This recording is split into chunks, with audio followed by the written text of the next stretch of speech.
Imagine waking up one day and realizing that the life you're living isn't the one you truly wanted, it's just the one you fell into. It happens slowly, over years, through small habits we don't question. We're told to hustle, to work hard, to stay busy. But what if some of the things we do every day aren't helping us, but quietly ruining us?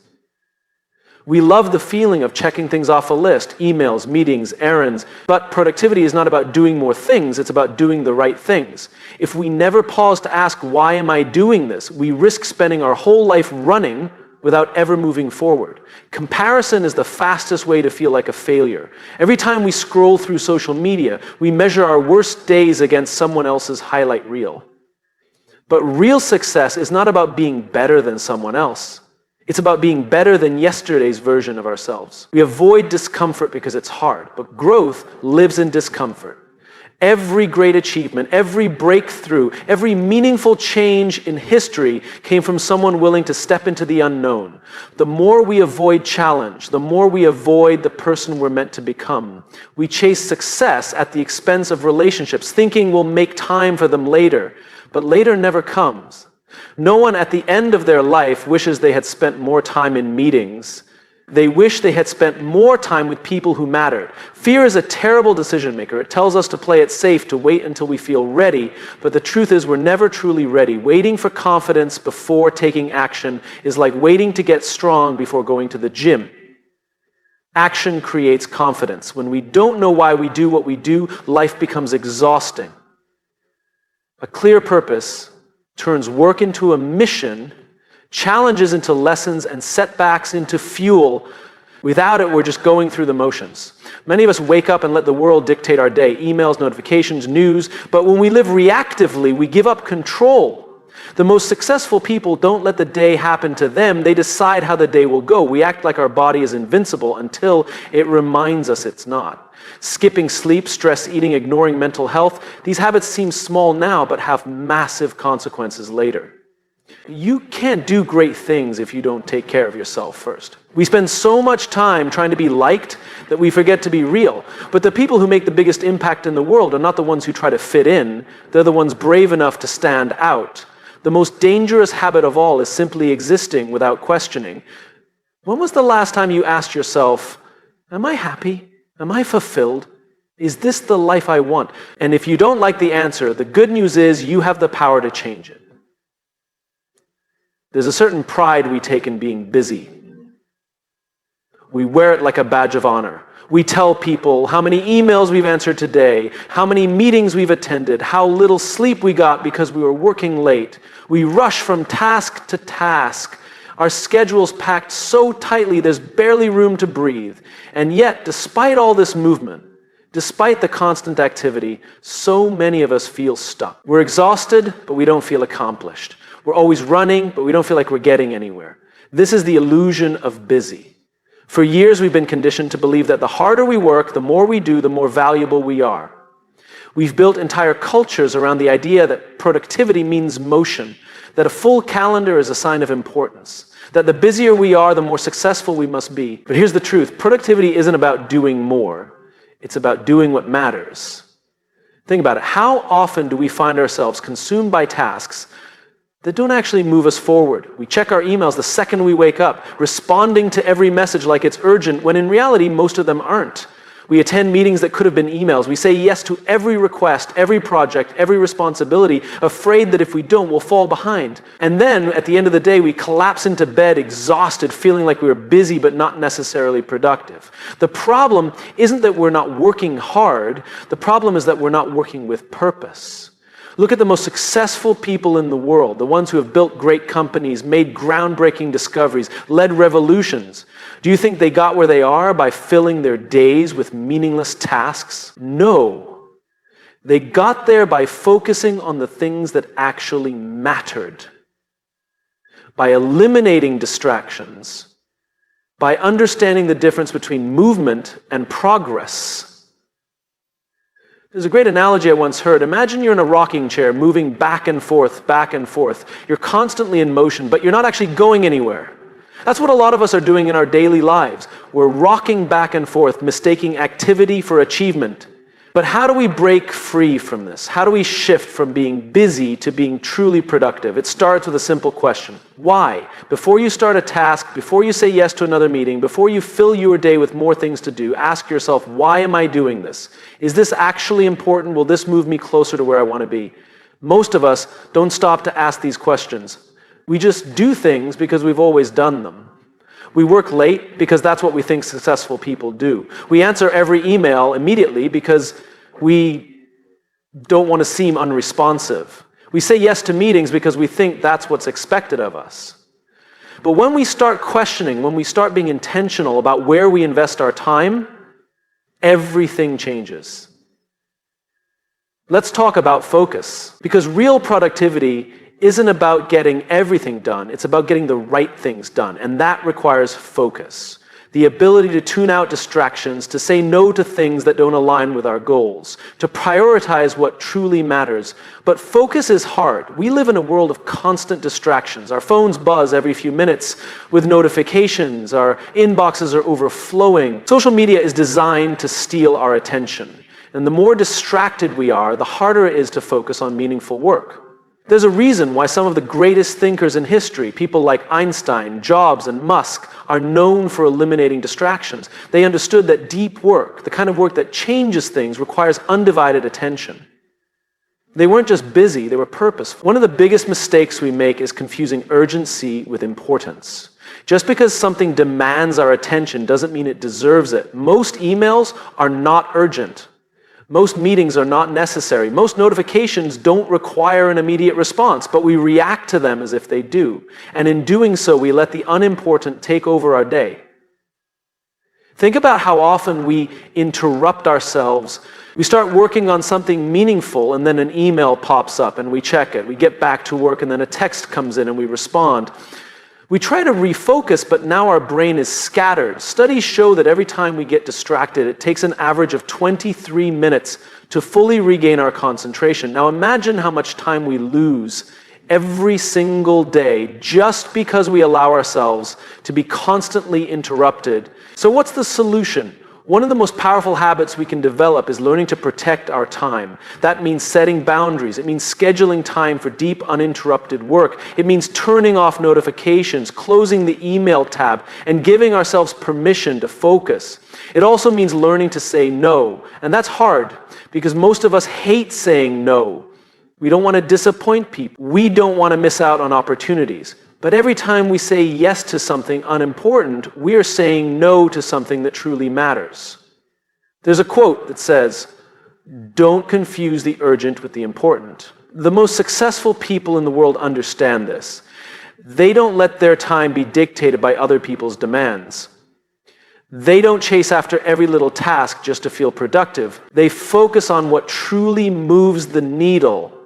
And here's the beautiful part. When we start working with intention, when we stop mistaking activity for achievement, we actually get more done. Not only do we accomplish more, but we also feel more fulfilled. Because now we're not just checking boxes, we're making real progress. So here's the challenge. For the next week, before you start any task, before you attend any meeting, before you add another thing to your to-do list, stop and ask yourself, why am I doing this? Is this really necessary? Is this moving me closer to where I want to be? If the answer is no, give yourself permission to walk away. Because life is too short to spend it in a rocking chair, constantly moving but never truly going anywhere. Let's stop being busy and start being intentional. There's a moment in all of our lives when we look around and feel like we're behind. We see people our age, sometimes younger, achieving incredible things. They're launching businesses, traveling the world, buying houses, getting promotions. And meanwhile, we're still trying to figure things out. We tell ourselves we should be further along. We wonder if we're doing something wrong. This feeling isn't new. It's been around for as long as humans have existed. But today it's amplified. We live in a world where we have access to everyone else's successes, achievements, and highlight reels at the touch of a button. Social media has made it impossible to escape the illusion of perfection. We see someone's vacation photos, and we feel like our life is boring. We see someone's promotion, and we feel like we're falling behind. We see someone's engagement, and we wonder if we're doing something wrong in our relationships. Comparison is a trap. It sneaks into our minds and convinces us that our progress isn't enough, that no matter how much we accomplish, someone else is always doing more, doing better, or doing it faster. And the worst part, we don't even realize we're doing it. Think about the last time you scrolled through social media. Maybe it was a friend posting about a new job, a classmate celebrating their success, or an influencer living the kind of life we've only dreamed of. In that moment, did you feel happy for them? Or did you feel a small pang of self-doubt, a voice whispering, why not me? The problem with comparison is that it's never fair. We compare our behind the scenes to someone else's highlights. We compare our struggles to their victories. But what we don't see are the failures, the doubts, the moments they felt lost. We don't see the sacrifices they made, the late nights they worked, the opportunities they missed. We only see the polished version of their life. And yet we take that polished version and use it as a measuring stick for our own self-worth. We convince ourselves that success is a race, and if we're not ahead, we're losing. But life is not a competition. It's not a straight path with a finish line. It's a journey, and everyone is walking their own unique road. Some people hit milestones early. Others take longer. Some find success in their 20s. Others in their 40s, 50s, or even later. There is no single timeline for success, yet we act like there is. We pressure ourselves to keep up with people who are walking completely different paths. But here's the truth. The only person you should be competing with is who you were yesterday. That's the only comparison that matters, because real success isn't about being better than someone else. It's about being better than the person you were last week, last month, last year. When we focus on our own growth, everything changes. Instead of feeling discouraged by someone else's success, we use it as inspiration. Instead of feeling stuck, we start looking for ways to improve. Instead of chasing someone else's definition of success, we create our own. The most successful people in the world didn't get there by comparing themselves to others. They got there by focusing on their own journey. They understood that their path was unique, that their timing was different, that their success was theirs alone. Think about the greatest athletes, artists, entrepreneurs, and leaders. They didn't waste time worrying about what everyone else was doing. They spent their time mastering their craft, pushing themselves and becoming the best version of who they were meant to be. When we stop comparing, we free ourselves. We stop living for other people's approval. We stop chasing things that don't actually make us happy. We start making decisions based on what truly matters to us, not what looks good to the outside world. But breaking the habit of comparison isn't easy. It requires conscious effort. It requires rewiring the way we think. So how do we do it? First, we have to become aware of when we're doing it. The next time you feel that pang of comparison, pause. Ask yourself, why am I feeling this way? Am I actually unhappy with my life, or am I just reacting to what I'm seeing? More often than not, the feeling isn't about our own life, it's about our perception of someone else's. Second, we need to shift our focus. Instead of comparing ourselves to others, compare yourself to who you were yesterday. Ask yourself, am I learning? Am I growing? Am I moving forward? If the answer is yes, then you're on the right path, no matter how fast or slow it may seem. Third, practice gratitude. It's easy to focus on what we don't have. But when we take a step back and recognize what we do have, we realize that our own journey is just as valuable as anyone else's. Every step we've taken, every lesson we've learned, every challenge we've overcome, that's progress. Fourth, limit your exposure to the things that trigger comparison. If social media makes you feel like you're falling behind, take a break. If certain conversations leave you feeling inadequate, change the topic. Protect your mindset. Because the more you consume things that make you feel less than, the harder it becomes to focus on your own growth. And finally, redefine what success means to you. Too often we adopt society's definition of success without ever questioning if it's what we truly want. Do you really want a high-powered job? Or do you just think you should? Do you really want a certain lifestyle? Or does it just look good on the outside? Take a moment to ask yourself, what actually matters to me? When you get clear on that, comparison loses its power. The truth is, no one has it all figured out. Even the people you admire, the ones who seem like they have everything, they struggle, they doubt themselves. They have moments of uncertainty just like you. The difference is they don't let comparison stop them. They don't waste time measuring themselves against others. They stay in their lane, focus on their growth, and keep moving forward. So today, I challenge you to do the same. Stop looking left and right. Stop worrying about where everyone else is. Your journey is yours alone, and it's unfolding exactly as it's meant to. Focus on your own path, your own progress, your own growth. Because at the end of the day, the only person you need to be better than is the person you were yesterday. There's a moment in life when we all face a choice. It's a quiet moment, an internal conversation that no one else can hear. It happens when we stand at the edge of something unfamiliar, something uncertain, something difficult. It's the moment before we step outside our comfort zone. And in that moment, we have two options: lean in or step back. Most of us choose to step back. Not because we're lazy, not because we don't want success, but because discomfort is scary. It's unpredictable. It makes us vulnerable. It forces us to question whether we're good enough, strong enough, capable enough. And so we retreat to what's familiar. We stay in the job we hate. We keep the same habits. We avoid the difficult conversation. We reject the challenge. We choose comfort. And in doing so, we unknowingly choose stagnation. The problem is that real growth, the kind of growth that changes your life, doesn't happen in comfort. Comfort keeps us safe, but it also keeps us stuck. It tells us that where we are is good enough. It convinces us that we don't need to take risks, that we shouldn't challenge ourselves too much, that we should be grateful for what we have and not ask for more.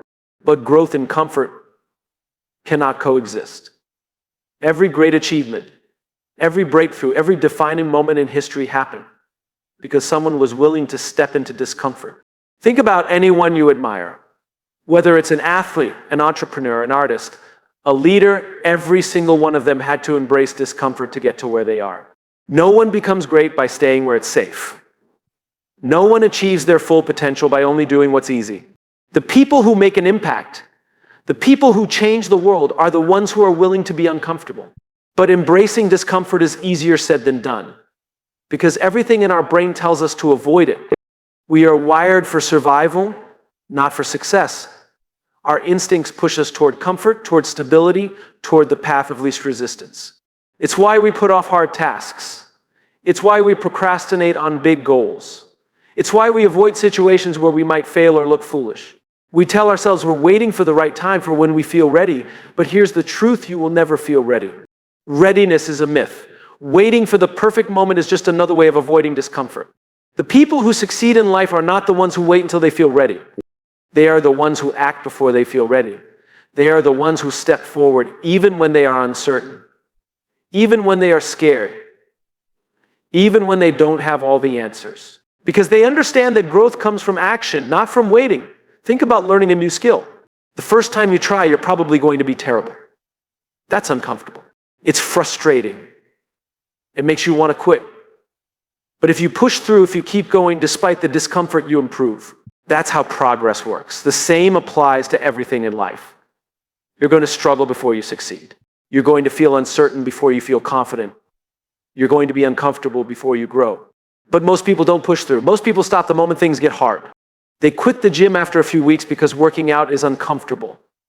They abandon their dreams because failure is uncomfortable. They avoid difficult conversations because confrontation is uncomfortable. And then they wonder why nothing changes. They wonder why they feel stuck. They wonder why they never reach their potential. The answer is simple: because they never allowed themselves to be uncomfortable long enough to grow. So what does this mean for you? It means that if you want to change your life, you have to stop avoiding discomfort. You have to train yourself to lean into it. You have to recognize that discomfort is not a sign that something is wrong. It's a sign that something is happening. That you're stretching, that you're evolving, that you're becoming something more than you were before.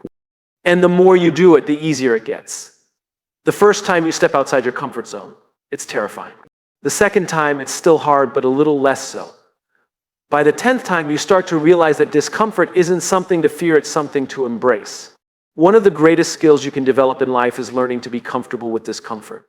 Because the people who can do that, the ones who don't shy away from challenges, who don't let fear dictate their choices, those are the people who achieve extraordinary things.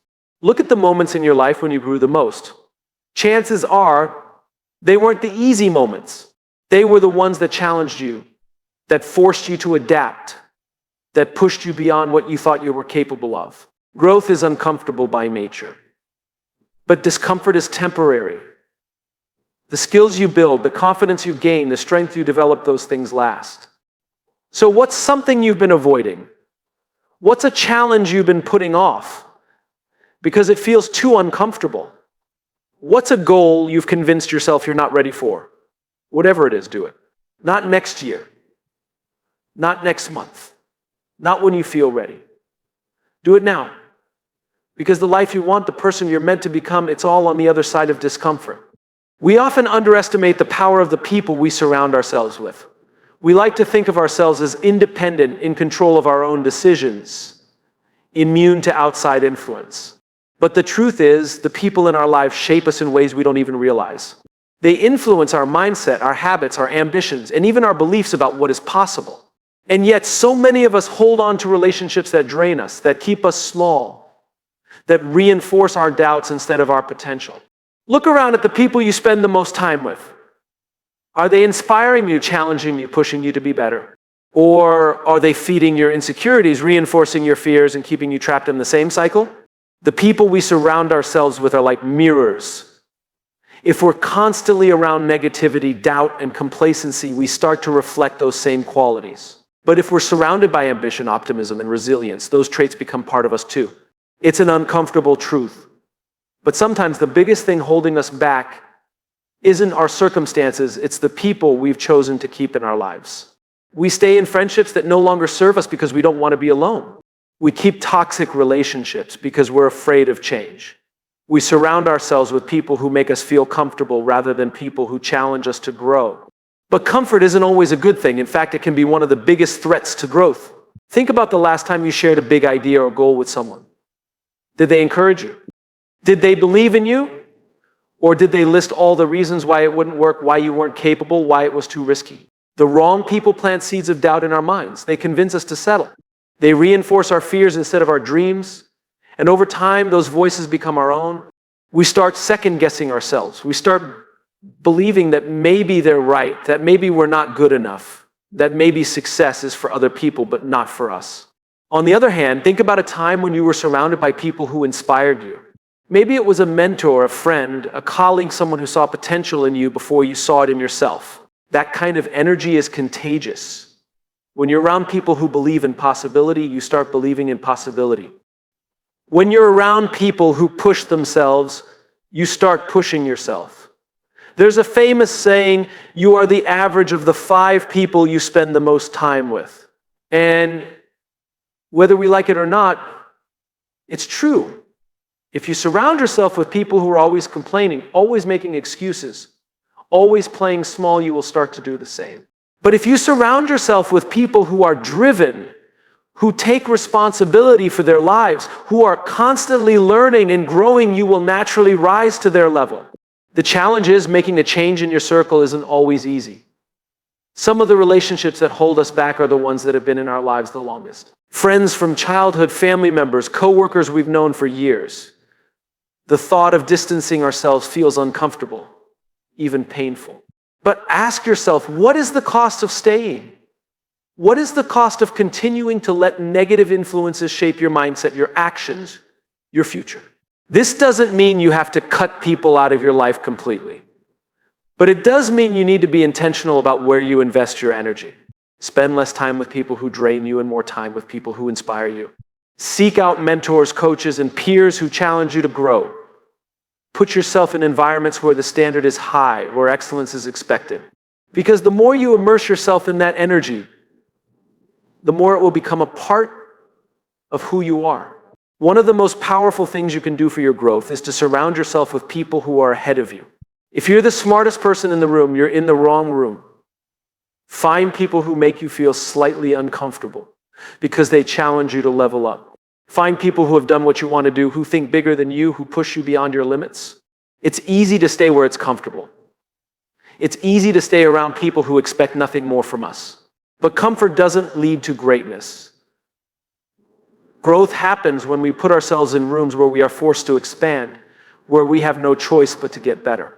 This is not about arrogance. It's not about looking down on others or thinking you're better than anyone else. It's about recognizing that the people in your life either lift you up or hold you back.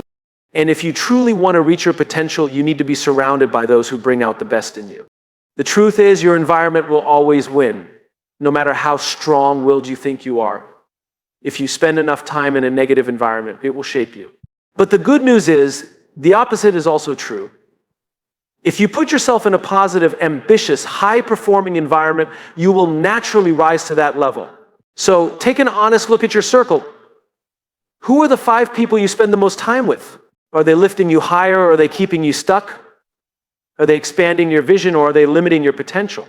And if you realize that some of the people in your life are not serving your growth, don't be afraid to make a change. It's not easy, but it's necessary. Because at the end of the day, your future is too important to let the wrong people shape it. Surround yourself with those who make you better, and watch how your life transforms. There is something incredibly powerful about the way we speak to ourselves. That inner dialogue, the voice in our head that narrates our experiences, has the ability to shape our reality more than we often realize. And yet, for so many of us, that voice is not our greatest ally. Instead of lifting us up, it tears us down. Instead of encouraging us, it fills us with doubt. Instead of pushing us forward, it holds us back. We all have moments when we feel inadequate, when we question whether we're capable, when we wonder if we have what it takes.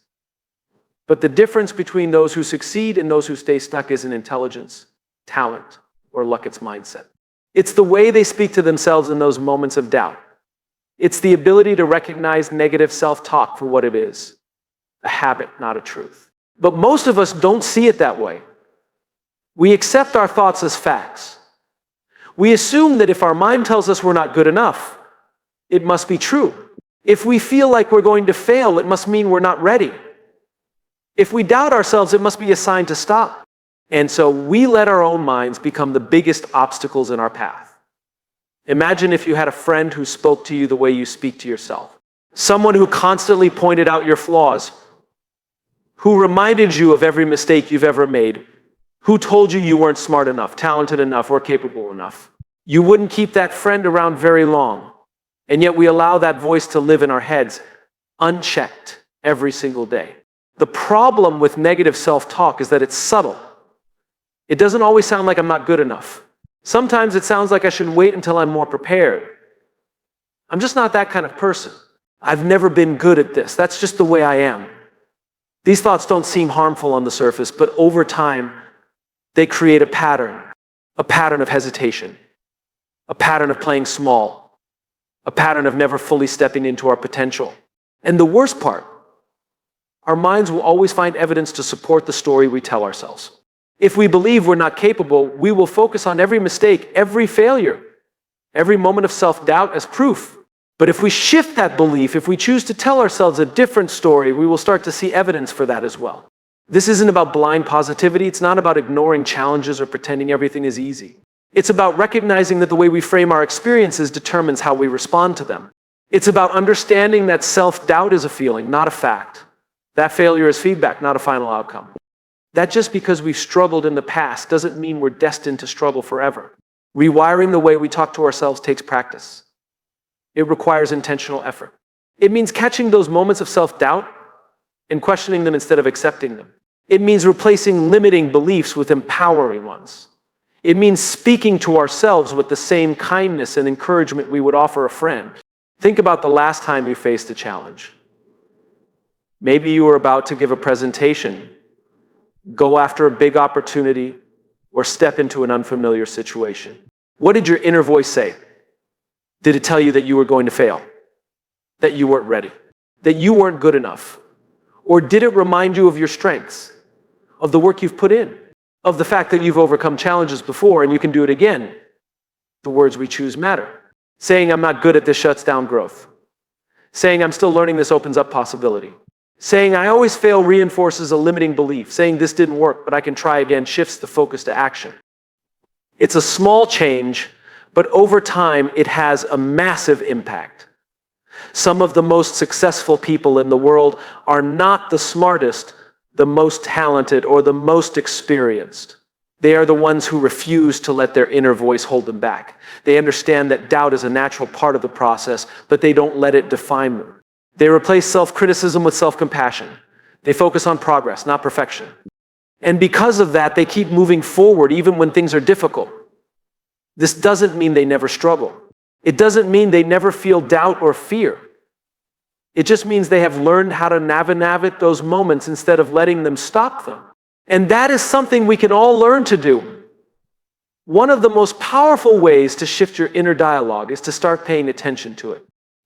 For the next 24 hours, notice the way you speak to yourself. When you make a mistake, do you say that was stupid, or do you say that was a learning moment? When you face a challenge, do you say I can't do this, or do you say I can figure this out? Awareness is the first step. Once you become aware of the negative patterns, you can start to change them. You can interrupt the cycle. You can choose a different response. And over time, this rewiring of your inner dialogue will change the way you approach everything. You will take more risks because you believe in your ability to figure things out. You will recover from failure faster because you see it as part of the process, not a reflection of your worth. You will push yourself to new heights because your inner voice is no longer your enemy, it's your greatest ally. This shift doesn't happen overnight. It's a process. But every time you challenge a negative thought, every time you choose a different narrative, every time you speak to yourself with kindness instead of criticism, you take one step closer to the person you are capable of becoming. So the next time your mind tells you that you're not good enough, not ready enough, not capable enough, pause. Question it. And remind yourself that the story you choose to tell yourself is the story that will shape your life.